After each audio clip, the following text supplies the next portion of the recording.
This video हम explain करेंगे what is optional parameter in C sharp and indexer in C sharp. तो सबसे पहले हम optional parameter in C sharp discuss करते हैं। तो ये हमारे 4 टाइप के होते हैं। पहला आ गया हमारे पास पैरामीटर एरे, सेकंड आ गया मेथड ओवरलोडिंग, थर्ड आ गया आपका पास डिफॉल्ट पैरामीटर्स एंड फोर्थ आ गया आपके पास ऑप्शनल एट्रीब्यूट्स। तो जब हम मेथड में आर्गुमेंट पास करते हैं तो दे आर द मैंडेटरी, और C sharp in 4.0 they introduce the optional parameter in C sharp. तो सबसे पहले हम पैरामीटर एरे के बारे में डिस्कस करते हैं। तो यहाँ पे मैं एक मेथड बना रहा हूँ जिसके अंदर 2 आर्गुमेंट होंगे, first name second name, and third argument जो होगा वो आपका ऑप्शनल पैरामीटर का होगा। जब भी आपने ऑप्शनल पैरामीटर यूज करने हैं तो जो लास्ट आर्गुमेंट होगा वही आपका ऑप्शनल पैरामीटर होगा, इन बिटवीन हम नहीं यूज कर सकते। तो यहाँ पे मैं एक मेथड बना रहा हूँ पब्लिक स्टैटिक। तो ये मेथड कोई वैल्यू रिटर्न नहीं करेगा, वाइड। तो यहाँ पे मैं मेथड का नाम रखता हूँ सम नंबर्स। तो फर्स्ट आर्गुमेंट क्या होगा, इंट फर्स्ट नंबर,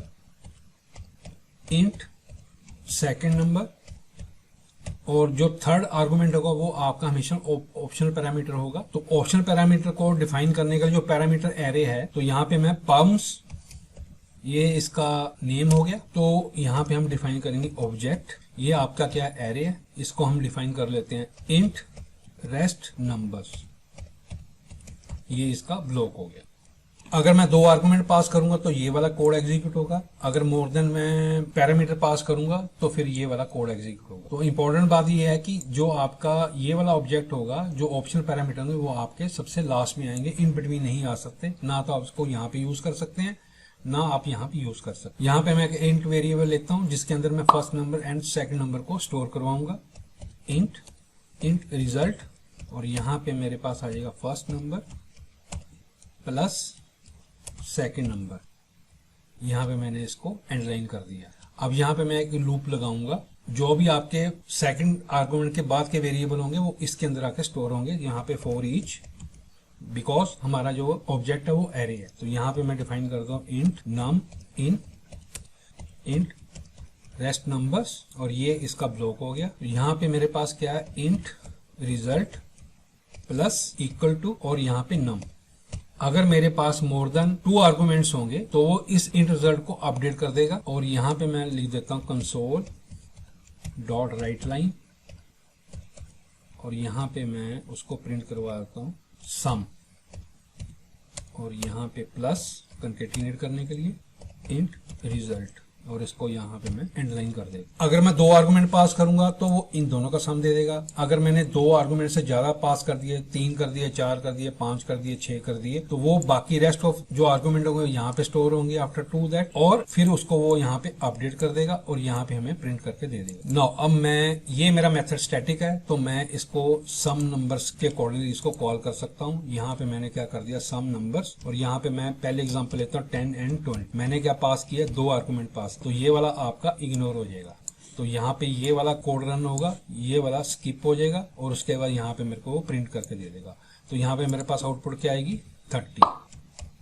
नाउ अब मैं यहाँ पे 30 एंड 40 2 आर्गुमेंट पास कर देता हूँ। तो इस केस में मेरे पास क्या आएगा, 10 20 30 एंड 40 इसमें जाकर स्टोर हो जाएगा, ये लूप चलेगा। तो यहाँ पे मेरे पास 10 20 30 प्लस 30 60 प्लस 40 100, ये मेरे को 100 आउटपुट देगा। और एक मैं मेथड और कॉल कर लेता हूँ। तो ये है मेरा ऑब्जेक्ट, क्या है, एरे है। तो यहाँ पे मेरे को ऑब्जेक्ट बनाना पड़ेगा। तो आफ्टर 2 आर्गुमेंट मैं यहाँ पे क्या करूंगा, न्यू ऑब्जेक्ट, वही हमें पास करना पड़ेगा। तो वो क्या हमारे पास एरे है, और यहाँ पे मैं करली ब्रेसेस लगा देता हूँ एंड पास 50 60। तो यहाँ पे आउटपुट क्या है, 10 20 30 50 80 60 140। पहले मैंने 30 दे दी, अब चेक कर लेते हैं 100 एंड 140, 100 एंड 140। नाउ अब हम नेक्स्ट मेथड ओवरलोडिंग के बारे में डिस्कस करते हैं। जो मेथड ओवरलोडिंग होता है तो हम डिफरेंट फंक्शन बनाते हैं, और जो उनके आर्गुमेंट होते हैं वो डिफरेंट होते हैं। तो यहाँ पे मैं इसको मेथड ओवरलोडिंग समझाने के लिए मैं यहाँ पे इसको कॉपी कर लेता हूँ, और यहाँ पे मैं इसको पेस्ट कर देता हूँ, और ये मैं थर्ड आर्गुमेंट इसको डिलीट कर देता हूँ।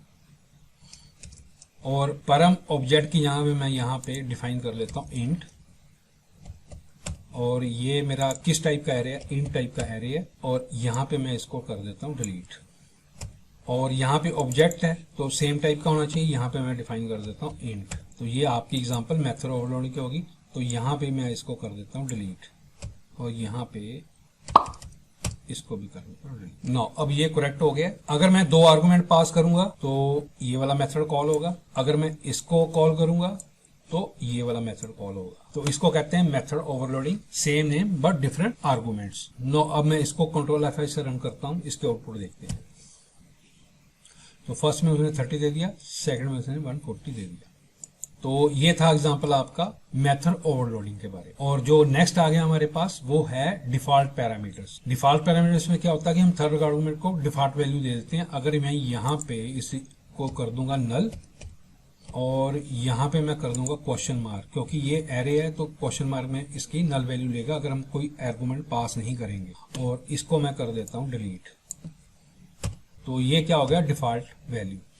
अब यहाँ पे वो नल वैल्यू भेजेगा तो ये वाला आपका एग्जीक्यूट नहीं होगा। और यहाँ पे मैं कंडीशन लगा दूंगा, क्योंकि यहाँ पे ये इसलिए शो कर रहा है वार्निंग। यहाँ पे मैं लगा दूंगा condition if int rest numbers is not equal to null, यानी कि अगर मैंने थर्ड आर्गुमेंट नहीं भेजा तो ये वाला कोड आपका एग्जीक्यूट नहीं होगा। और इसको कट करके मैं यहाँ पे डाल देता हूँ और ये यहाँ पे डाल दिया।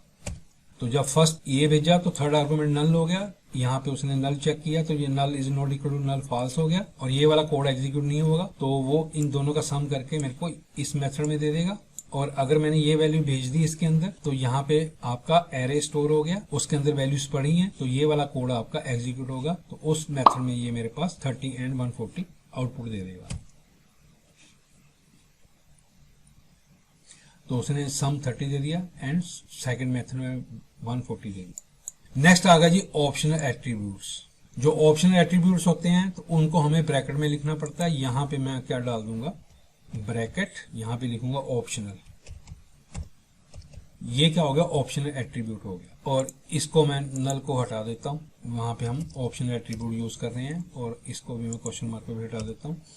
और यहाँ पे अगर इस ऑप्शनल को मैंने यूज करना है तो यहाँ पे मेरे को क्या यूज करना पड़ेगा, नेम स्पेस यूज करनी पड़ेगी। Using system dot run time dot interrupt service. और यहाँ पे मैं इसको एंडलाइन कर देता हूँ। अब यहाँ पे इसने ग्रीन शो करना शुरू कर दिया। तो ये था आपका ऑप्शनल एट्रीब्यूट के बारे में। अब अगर इसको प्रोग्राम को रन करूंगा तो ये वाला मेथड भी एग्जीक्यूट होगा और ये वाला मेथड भी एग्जीक्यूट होगा।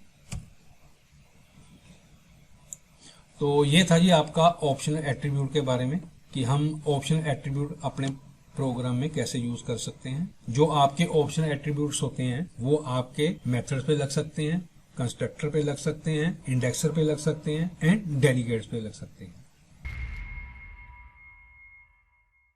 नाउ अब हम डिस्कस करते हैं इंडेक्सर इन C#। तो जो इंडेक्सर होते हैं they are just like a properties. और जो आपके क्लास के मेंबर वेरिएबल्स होते हैं उनको वो एरे की तरह असेस करते हैं। जैसे हम एरे में इंडेक्स 0 पे कौन सी वैल्यू पड़ी है, इंडेक्स 1 पे कौन सी वैल्यू पड़ी है, इंडेक्स 2 पे कौन सी वैल्यू पड़ी है, तो उसी तरह हम जो क्लास के मेंबर वेरिएबल्स होते हैं उनको हम एरे की तरह असेस कर सकते हैं। तो हम इंडेक्स अप्लाई करेंगे क्लास पे। तो यहाँ पे मैं एक क्लास डिफाइन करता हूँ, पब्लिक क्लास एम्प्लॉय। और यहाँ पे इनकी डिफॉल्ट प्रॉपर्टी डिफाइन करते हैं, public int ID bracket get semicolon set semicolon. ये आपकी क्या होगी, प्रॉपर्टी होगी, यानी कि ये आपके मेंबर वेरिएबल है क्लास के। 2 मेंबर वेरिएबल और ले लेते हैं। यहाँ पे मैं डिफाइन कर देता हूँ सैलरी, और जो इसका डाटा टाइप है वो हम ले लेते हैं डबल। और यहाँ पे हम ले लेते हैं नेम, वो आपका क्या होगा, स्ट्रिंग होगा। तो ये मेरी बन गई है क्लास। अगर मैंने इस क्लास पे इंडेक्सर लगाना है तो मेरे को ऑब्जेक्ट जो आपका सुपर क्लास है, जैसे सारी क्लासेस इनहेरिट होती हैं, तो ये भी आपका गेट एंड सेट से डिफाइन होगा। Public object this keyword bracket, और यहाँ पे हम इंट इंडेक्स डिफाइन करेंगे। और ये इसका ब्लॉक हो गया। इसके अंदर हम यूज करेंगे गेट ब्रैकेट और सेट। गेट हमें वैल्यू रिटर्न करेगा, सेट हमारे क्लास के मेंबर वेरिएबल्स को वैल्यू असाइन करेगा। तो यहाँ पे मैं डिफाइन कर रहा हूँ इंडेक्स। इफ इंडेक्स अगर आपका 0 है तो रिटर्न मेरे को कर दे आईडी। एल्स इफ अगर इंडेक्स मेरा 1 है तो रिटर्न कर दे मेरे को नेम। एल्स इफ अगर इंडेक्स मेरा 2 है तो रिटर्न कर दे मेरे को सैलरी। एल्स नहीं तो मेरे को ये क्या कर दे, रिटर्न नल। अब मैं इसको कॉपी कर लेता हूँ और इसी को मैं इसके अंदर रख देता हूँ। अगर इंडेक्स मेरा यहाँ पे 0 है तो यहाँ पे मैं वैल्यू को असाइन करवाऊंगा id convert dot to int 32 और यहाँ पे वैल्यू पास कर दूंगा वैल्यू। इसी को कॉपी कर लेते हैं और यहाँ पे ले देते हैं नेम और यहाँ पे कर देते हैं सैलरी और यहाँ पे कर देते हैं 2 डबल और यहाँ पे कर देते हैं 2 स्ट्रिंग और ये वाली वैल्यू नहीं आएगी। यहाँ पे रिटर्न लगाना, रिटर्न। तो ये बन गया ये आपका इंटीजर इंडेक्स। अब मैं इस क्लास का ऑब्जेक्ट बनाऊंगा और इस क्लास के मेंबर वेरिएबल को इंडेक्स के थ्रू असेस करेंगे। तो यहाँ पे मैं एम्प्लॉई न्यू एम्प्लॉई ये बन गया उसका ऑब्जेक्ट। अब emp.id इसको दे देते हैं 100 वैल्यू। emp.name इसको दे देते हैं वैल्यू राजकुमार। सैलरी इसको वैल्यू दे देते हैं 20,000.50। नाउ अब हम इंडेक्स के थ्रू वैल्यू को असेस करेंगे। तो यहाँ पे हम लिखते हैं कंसोल डॉट राइट लाइन, यहाँ पे ब्रैकेट एम्प्लॉई आईडी कंकेटिनेट करने के लिए प्लस। तो emp अब हम इसको एरे की तरह असेस करेंगे। ये इसका इंडेक्स क्या हो गया 0 और अदर वैल्यूज भी हम प्रिंट करवा देते हैं। तो यहाँ पे इंडेक्स आपका क्या हो गया 2, यहाँ पे इंडेक्स क्या हो गया आपका 1 और यहाँ पे हमारे पास नेम आ गया और यहाँ पे हमारे पास सैलरी आ गई। अब अगर मैं इसको कंट्रोल F5 से रन करूंगा तो ये मेरे को जो मेंबर वेरिएबल में वैल्यू स्टोर होगी उसको इंडेक्स के थ्रू गेट करके आपको प्रिंट दे देगा। तो उसने इंडेक्स के थ्रू असेस करके मेरे को सारी वैल्यू दे दी। सिमिलरली हम स्ट्रिंग इंडेक्स भी बना सकते हैं। तो उसके लिए मेरे को यहाँ पे इंट की जगह स्ट्रिंग करना पड़ेगा और यहाँ पे स्ट्रिंग नेम और इसको कर देते हैं डिलीट। तो यहाँ पे स्ट्रिंग नेम आ जाएगा, यहाँ पे स्ट्रिंग नेम आ जाएगा, यहाँ पे स्ट्रिंग नेम आ जाएगा इंडेक्स की जगह। यहाँ पे भी मैं स्ट्रिंग नेम कर देता हूँ, यहाँ पे भी स्ट्रिंग नेम कर देता हूँ, यहाँ पे भी मैं स्ट्रिंग नेम कर देता हूँ। तो अगर हमने इसको यूज करना है तो यहाँ पे मैं पास करूंगा विच इज आईडी और यहाँ पे मेरे पास आ जाएगा नेम और यहाँ पे मैं यूज करूंगा सैलरी। तो ये वाला आईडी यहाँ पे भी हम यूज करेंगे, पेस्ट कर देते हैं। ये वाला नेम हम यहाँ पे यूज कर सकते हैं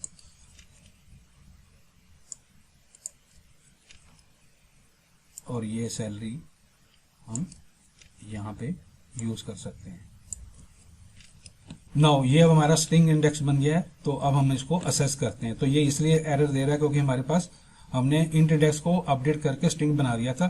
तो यहाँ पे मैं क्या पास करूंगा स्ट्रिंग। स्ट्रिंग क्या है मेरे पास आईडी। तो हम इस तरह इसको असेस कर सकते हैं।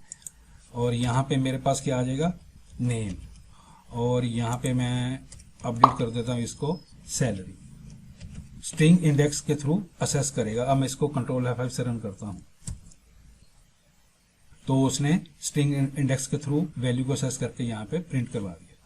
तो ये था जी आपके पास how to use index in C#